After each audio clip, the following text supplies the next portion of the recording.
Atos capítulo 5, a partir do verso 12, diz assim: os apóstolos realizavam muitos sinais e maravilhas entre o povo, e todos os que creram costumavam reunir-se no pórtico de Salomão.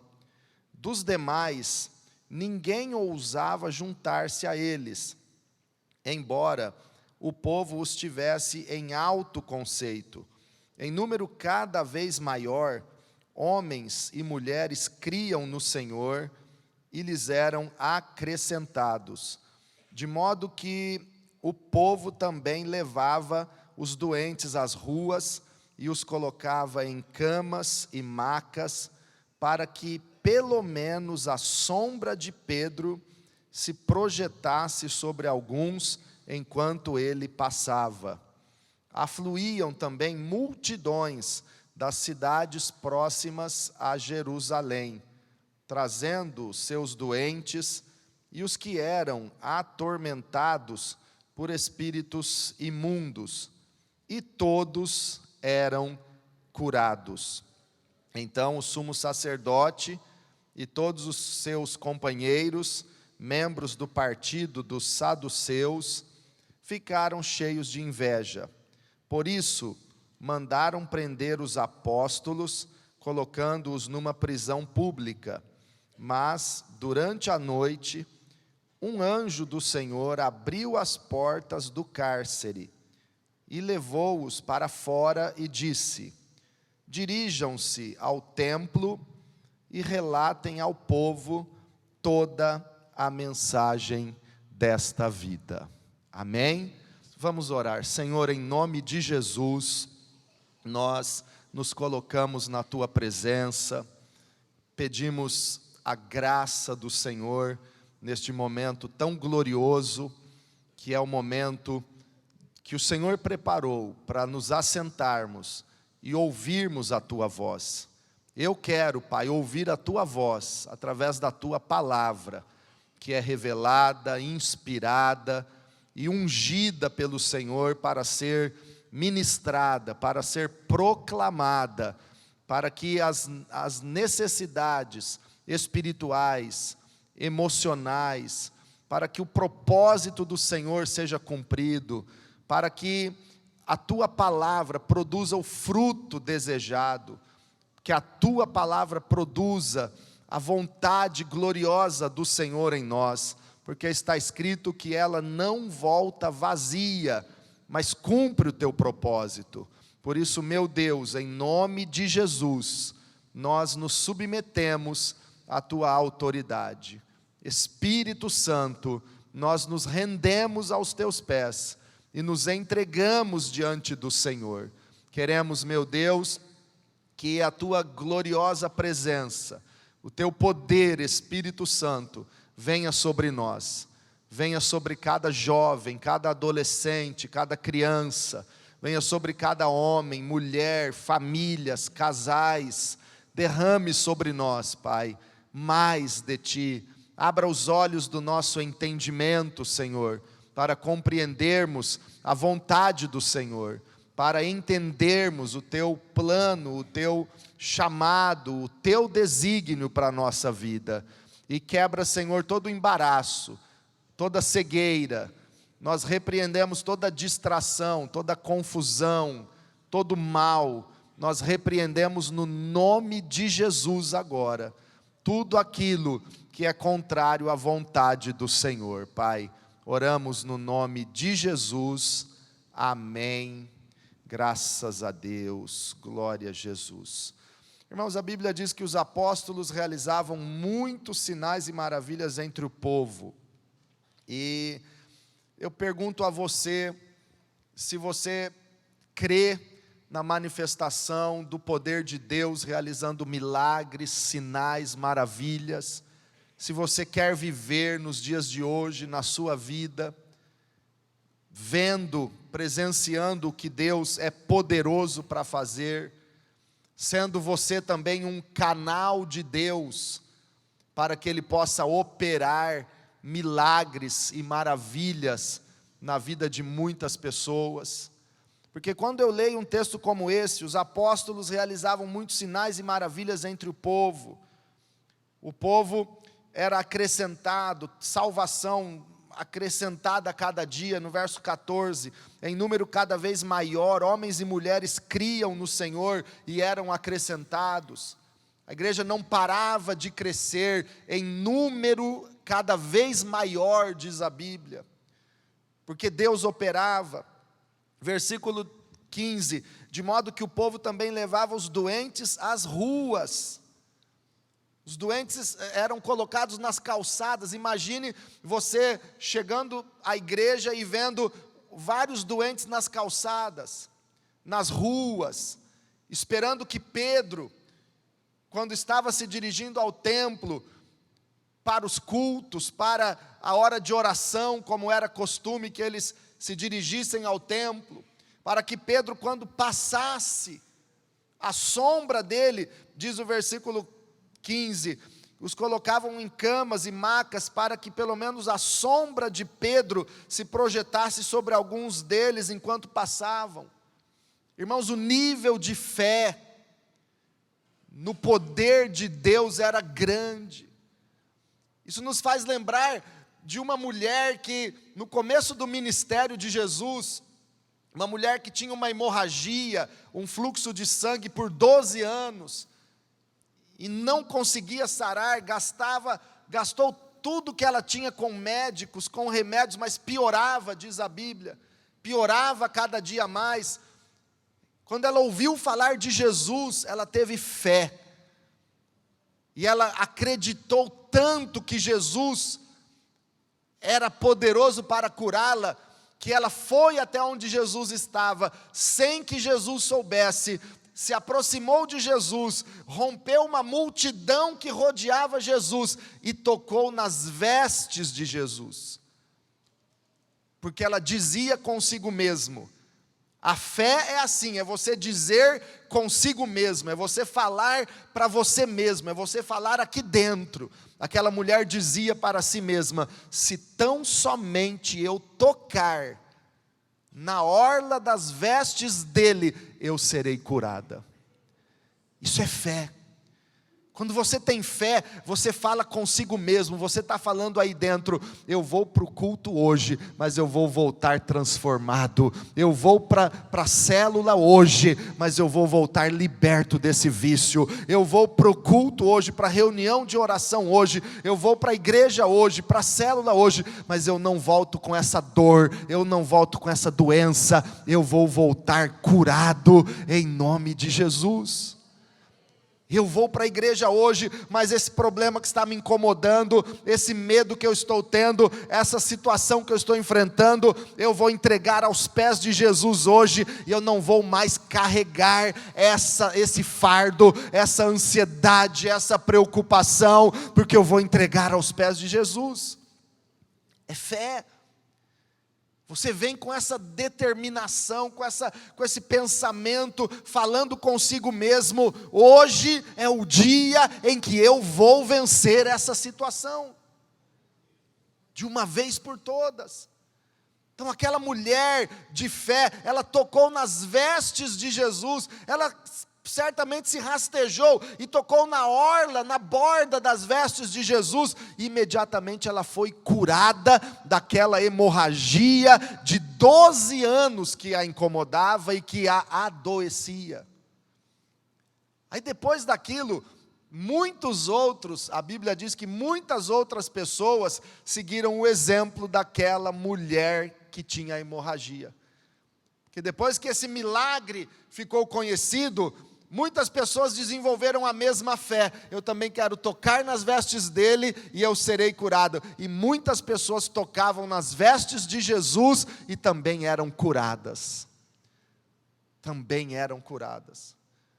E mesmo na época do apóstolo Paulo, em Atos 19, esse nível de fé cresceu tanto que a Bíblia diz que Deus fazia milagres extraordinários. Diga comigo: milagres extraordinários.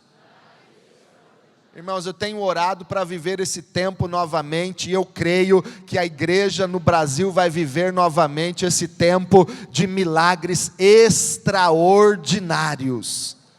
Cego vendo, surdo ouvindo, paralíticos andando, braços crescendo, mortos ressuscitados. Eu creio porque Jesus Cristo é o mesmo ontem, hoje e eternamente. Ele não deixou de ter poder, Ele é o mesmo eternamente. Ele é o mesmo. Jesus não mudou. Então, irmãos, milagres extraordinários eram feitos pela mão do apóstolo Paulo. Milagres gloriosos. E a Bíblia diz que lenços e aventais do apóstolo Paulo eram levados. Antigamente sempre tinha um lenço aqui, né? Mas era tão calor, agora resolveu, mas hoje estavam querendo que o pastor usasse lenço de novo, né? Hashtag volta o lenço do pastor. Mas ainda bem que estão resolvendo aí, porque não pode ficar esse calorzão. Mas lenços e aventais do apóstolo Paulo eram levados pelas pessoas para colocar sobre os doentes. E o que acontecia?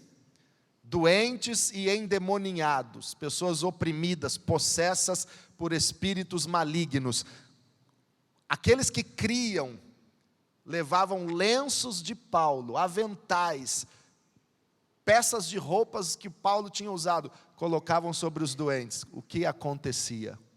Está na Bíblia, Atos capítulo 19. Os espíritos eram expulsos e os enfermos eram curados. Por quê? Porque no lenço de Paulo tinha poder?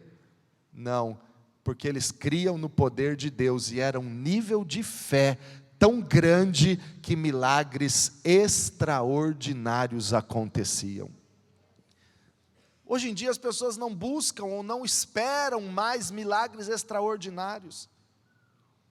Ei, nós precisamos crer que a sombra de alguém pode trazer cura, não porque aquela sombra tem poder ou substância, mas porque Deus honra a sua palavra, e aquele que crê, tudo é possível ao que crê, e milagres podem acontecer. Nós precisamos voltar a crer que basta virmos a um culto e começarmos a louvar a Deus, a presença dEle nos sara.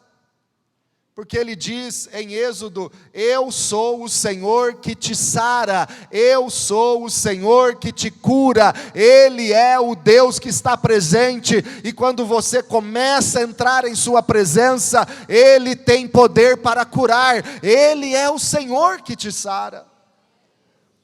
Nós precisamos voltar a crer que pela palavra nós somos curados, porque a Bíblia diz também: Ele liberou a sua palavra e foram curados. Neste momento da pregação da palavra, Deus já está tocando em sua vida, curando o seu corpo, abrindo portas, realizando algo, porque você está recebendo a palavra e crendo.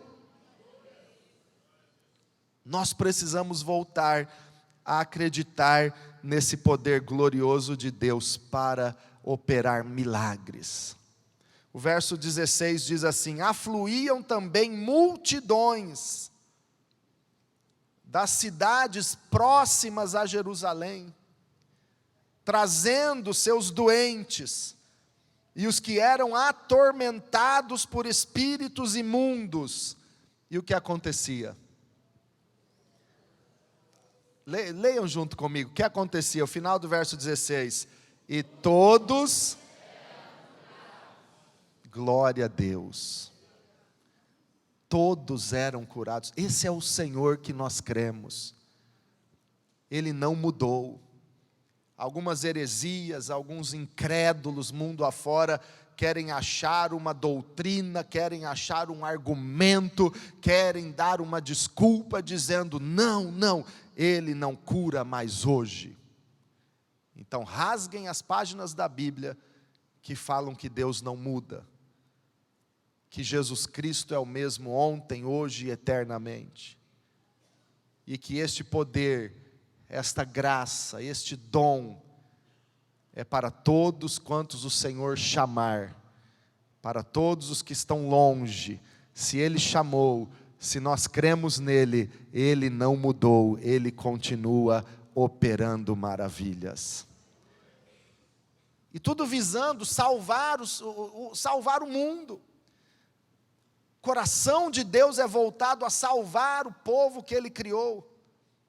Tudo isso que acontecia, todos esses milagres, produziam, como nós lemos no verso 14, em número cada vez maior, homens e mulheres criam no Senhor, e eram acrescentados. Tudo isso gerava salvação, gerava crescimento da igreja, a igreja que em Atos capítulo 2, no dia de Pentecostes, nasceu depois da pregação, do derramamento do Espírito e da pregação do apóstolo Pedro, nasceu com uma conversão de milhares de pessoas, e 3.000 almas foram batizadas. A igreja continuou avançando para 5.000 almas, e a Bíblia diz aqui em Atos 5,14 que ela crescia cada vez mais, porque a vontade de Deus é que a igreja cresça. Aí no verso 17 começou a entrar a perseguição, inveja e perseguição, o mesmo sentimento maligno, demoníaco, que entrou no coração dos sacerdotes para prender Jesus e matar Jesus, agora entra no coração deles novamente. Versículo 17, o sumo sacerdote e todos os seus companheiros, membros do partido dos saduceus, ficaram cheios de inveja. Religiosidade vai levar a pessoa para ser cheia de tantas outras coisas ruins. Religiosidade sem Cristo, religiosidade legalista, religiosidade sem vida, sem prática, sem amor, leva as pessoas a serem cheias de inveja, a serem cheias de críticas, a serem cheias de medos, cheias de maldade, cheias de frieza. Nós precisamos nos perguntar sempre, eu vou a cada dia à igreja e à célula, e eu estou me tornando a cada dia mais cheio de que sentimentos? Eu estou cheio do quê? Estou cheio de impaciência, eu estou cheio de raiva no meu coração, qualquer coisa eu explodo, eu estou cheio de medos, estou cheio de ciúmes de outras pessoas que estão melhor do que eu. Estou cheio de inveja, comparando-me ou desejando o que os outros têm.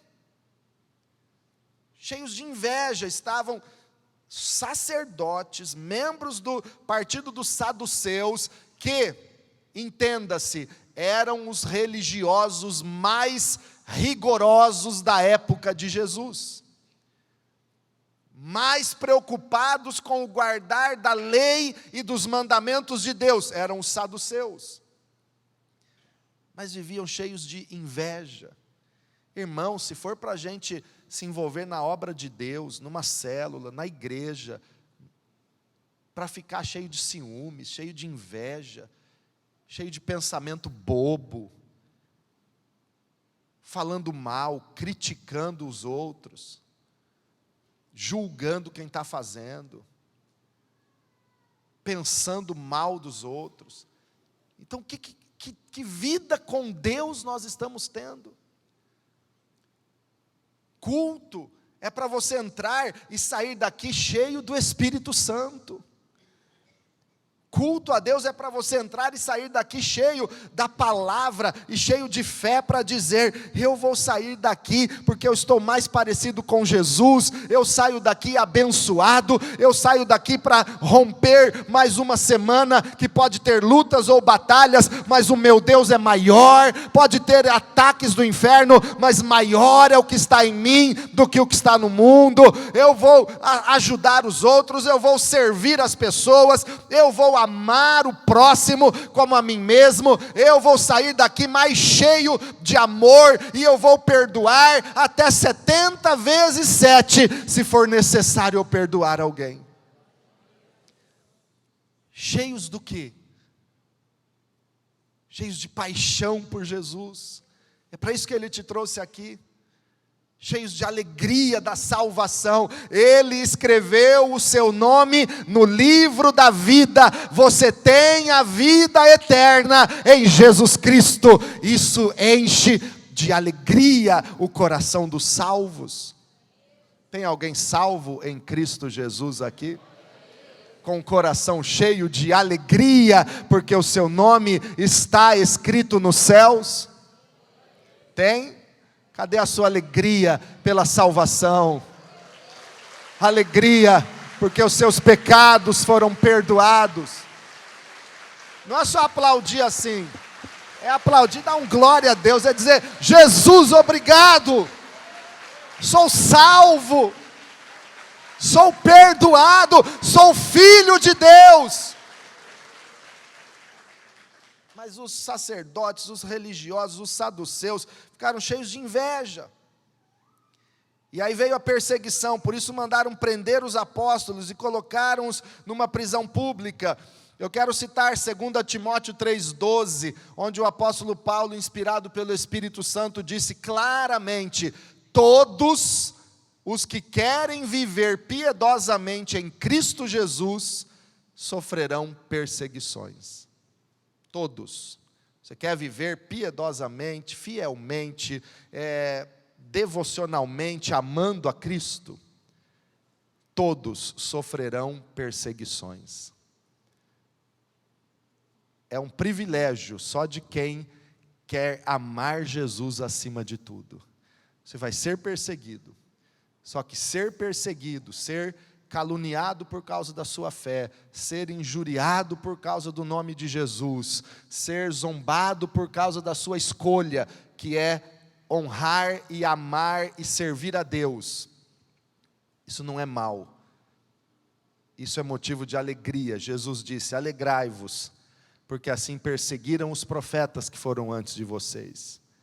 Exultai e alegrai-vos, porque grande é o seu galardão nos céus.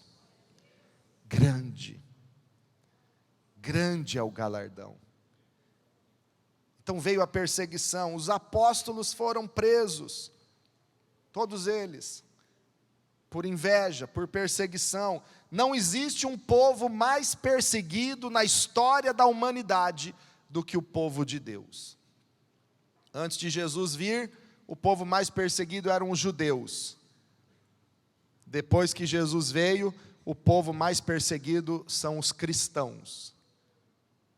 E judeus também são odiados, porque mesmo agora, no século 20, 6 milhões de judeus foram mortos no Holocausto. Então é perseguição. Ah, pastor, mas onde Deus está nesta hora? Onde Deus está nesse momento? Deus nunca prometeu que nós não seríamos perseguidos. Em algum lugar da Bíblia você já leu uma promessa de que você não vai ter aflições? Entregue sua vida para Jesus e nunca mais passará por dores, lutas ou aflições. Você já ouviu alguém pregar isso aqui nessa igreja? Ou você já leu isso na Bíblia? Não. Jesus disse: no mundo tereis aflições. Enquanto nós estivermos no mundo, é natural, é normal que hajam aflições. Quando chegarmos na glória, ali não haverá choro, nem dor, nem morte, nem maldições, nem lágrimas. Ele enxugará dos teus olhos toda a lágrima.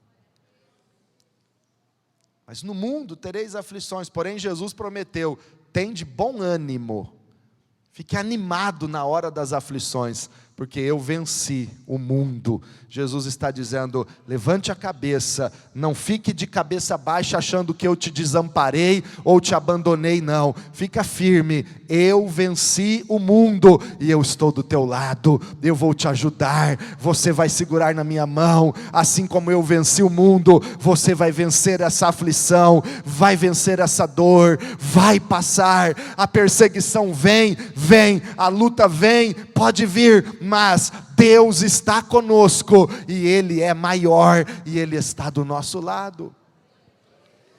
Ele dá o livramento na hora, Ele concede a vitória. Eu gosto muito do Salmo 34, quero ler com você. Abra comigo o texto do Salmo 34. Aleluia. Veja, o Salmo 34 tem grandes promessas e palavras maravilhosas de fé. Mas veja comigo o verso 19. Salmo 34, versículo 19, diz assim: o justo passa por muitas adversidades, mas o Senhor o livra de quantas? Dá para dar um glória a Deus aí? Deus está dizendo assim: olha como vai melhorar o glória a Deus quando você parar para pensar nessa verdade. Porque às vezes a pessoa lê e não para pensar, tal. O justo passa por muitas adversidades, por muitas tribulações, por muitas lutas. Passa sim. Deus está dizendo que não vai passar? Não, Deus está dizendo: o justo passa por muitas adversidades, muitas e não poucas. O justo passa. Eu passo, você passa, eu passarei, você passará. É passado, presente e futuro. Eu passei, você passou. Quem já passou por muitas adversidades na vida? Eu passo, você também passa. Eu passarei, você também passará. Mas, olha a promessa. Pode vir muitas adversidades, mas o Senhor o livra de todas. Depois de passar, e vai passar só um pouco, na hora que você passar um pouco, na hora certa, porque Deus é soberano, Deus está no controle de tudo, Ele vai dar o livramento, Ele vai dar a vitória, e aquilo que era adversidade, vai se transformar em testemunho de livramento, de vitória, de resposta do céu, para a minha e para a sua vida. O Senhor livra, o Senhor dá o livramento, Ele vem para livrar. Aí eu volto para Atos 5, os apóstolos foram lançados na prisão, eles foram presos, e eles estavam lá, e a perseguição por causa de inveja, luta por causa da inveja, mas o versículo 19 já diz: mas durante a noite um anjo do Senhor abriu as portas do cárcere, e levou-os para fora, e disse... Eles passaram pela tribulação, pela aflição, passaram, mas o Senhor já concedeu rapidamente o livramento. Aí Deus deu o livramento, um anjo do Senhor abriu as portas do cárcere e os levou para fora. Olha o livramento. Você está preparado e crendo que um livramento do Senhor já foi determinado do céu para a sua vida? Eu sinto de profetizar isso, um livramento do Senhor já está determinado sobre a sua vida. Creia, receba, fale consigo mesmo: o Senhor me livra de todas as adversidades. E aí o Senhor disse para ele, o anjo do Senhor disse para eles, versículo 20: dirijam-se ao templo e relatem ao povo a mensagem desta vida. Quero concluir analisando com você esse versículo 20. O anjo do Senhor os tirou para fora da prisão, milagrosamente, e disse para eles: vão ao templo, dirijam-se ao templo, e apresentem-se diante do povo, relatem ao povo. Uma das traduções bíblicas diz: e em pé diante do povo digam. Então pense comigo, eles estavam presos, o anjo os tirou da cadeia para fora, e disse para eles: vão para o templo, vão falar ao meu povo. Olha como Deus está cuidando do seu povo, olha como Deus cuida e vê e preocupa-se com o seu povo. Ao invés do anjo dizer para os apóstolos: fujam e escondam-se e salvem suas vidas, o anjo disse para eles: vão ao templo e falem com o povo, e preguem ao povo a mensagem desta vida, as palavras desta vida. Outra coisa que me chama a atenção é que o Senhor não disse para eles: vão para o templo e continuem curando os enfermos. Não, mas vão para o templo e digam ao povo a mensagem desta vida. Eles curavam no templo, um grande mover acontecia, milagres aconteciam, mas Deus disse para eles: vão ao templo e relatem ao povo toda a mensagem desta vida. Preguem a mensagem desta vida, preguem a palavra desta vida. Falar da palavra de Deus, falar as palavras desta vida, que são as palavras de Deus, a palavra de Cristo, a mensagem do Evangelho, as boas novas do Evangelho, produzem na vida das pessoas a fé e a base necessária para que Deus possa fazer o que Ele prometeu fazer na nossa vida. Estarmos atentos à mensagem da palavra de Deus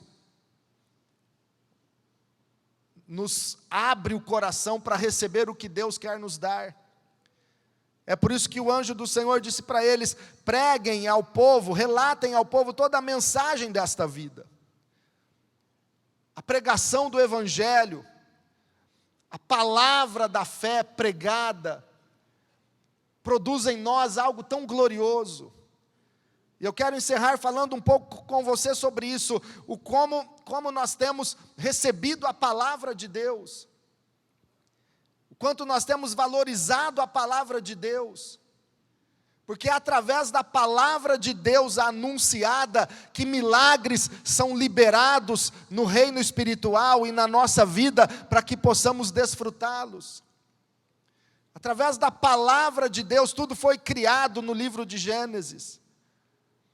Através da palavra de Deus, Jesus venceu a tentação no deserto. Através da palavra de Deus, nós recebemos curas, nós recebemos o mover do Espírito, nós recebemos a salvação para a nossa vida.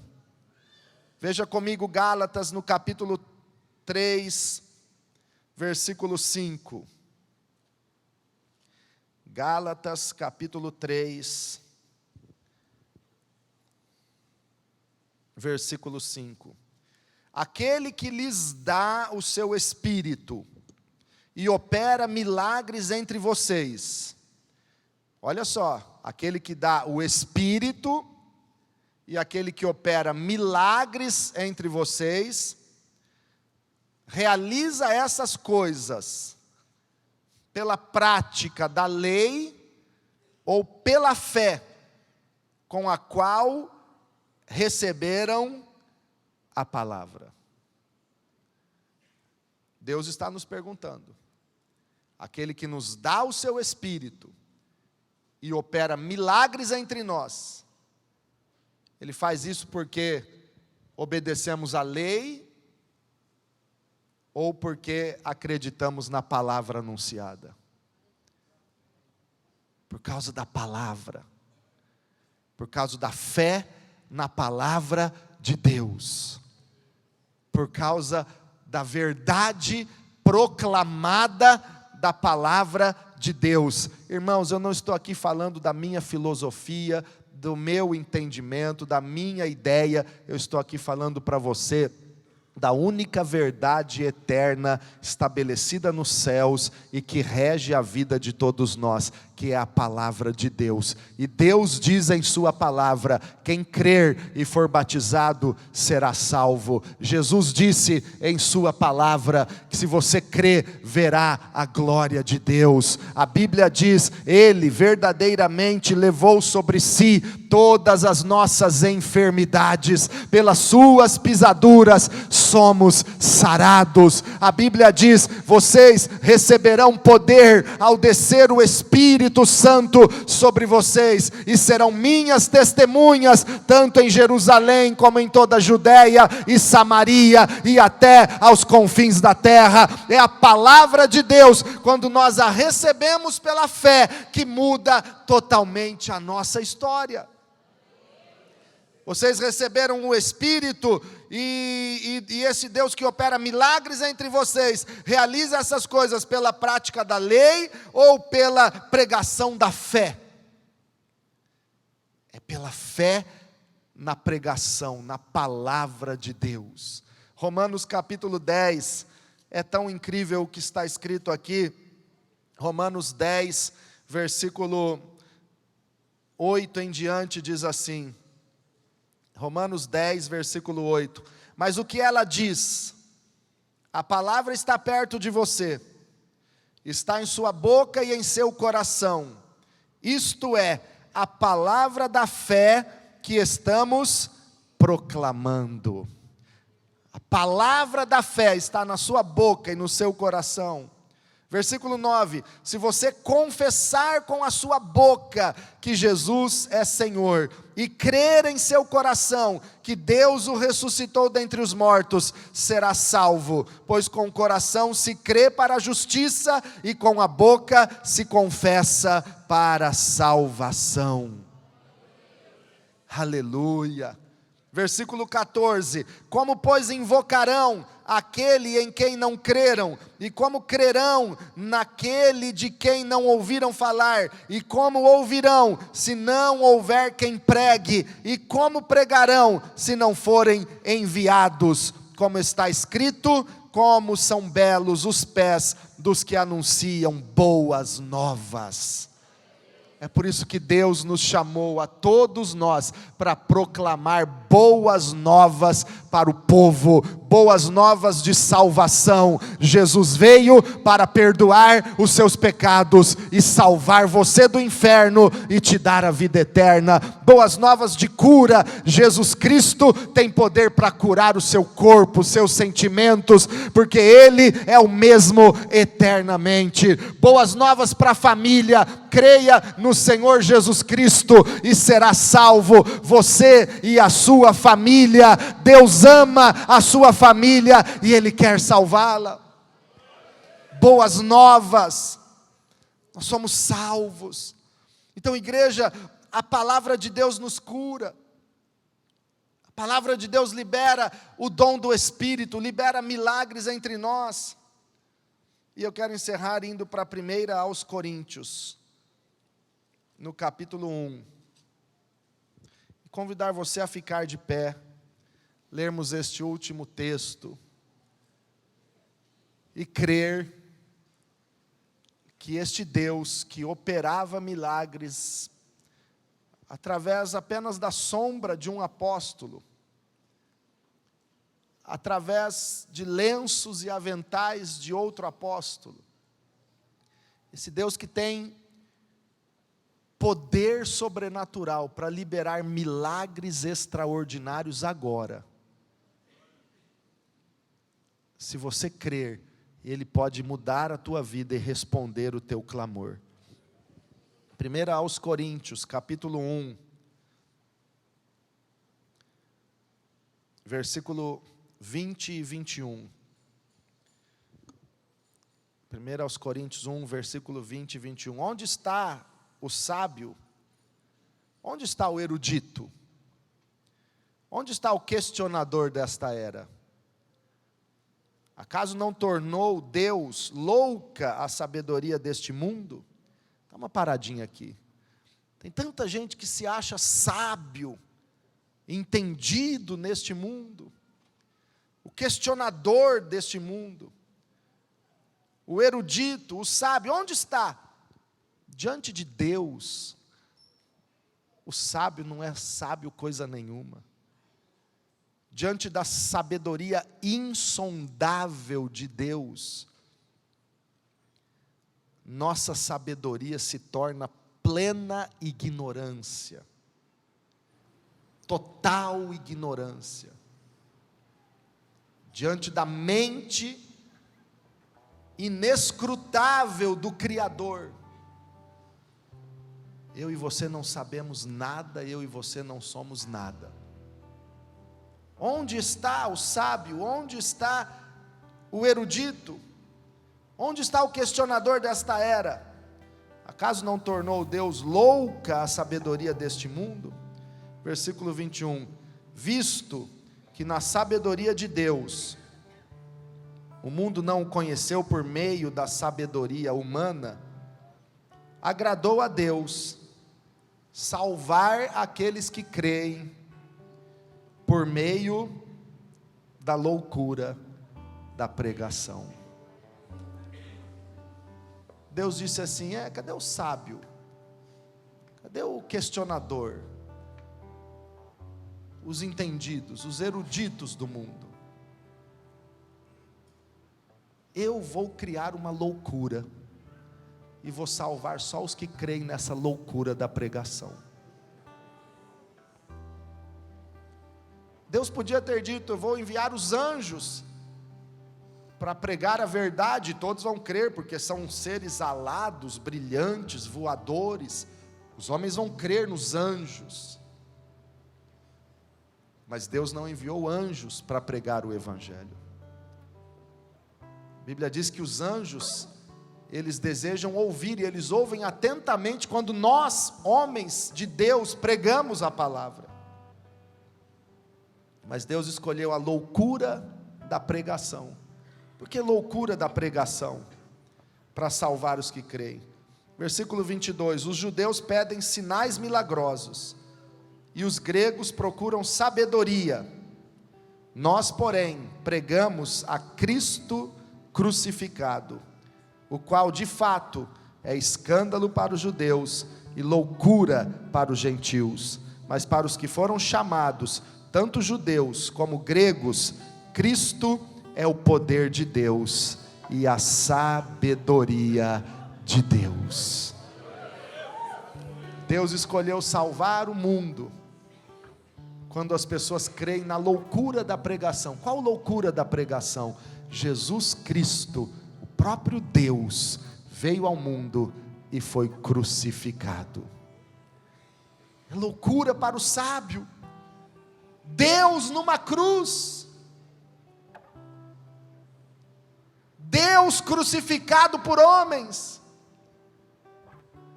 é loucura para os que estão perdidos, mas para nós que cremos na loucura da pregação, Jesus Cristo é o poder de Deus, é a sabedoria de Deus, Ele deu a vida por nós, o próprio Deus morreu na cruz para nos dar a vida eterna, morreu no meu lugar, para que eu viva a vida que Ele conquistou e ofereceu para mim eternamente.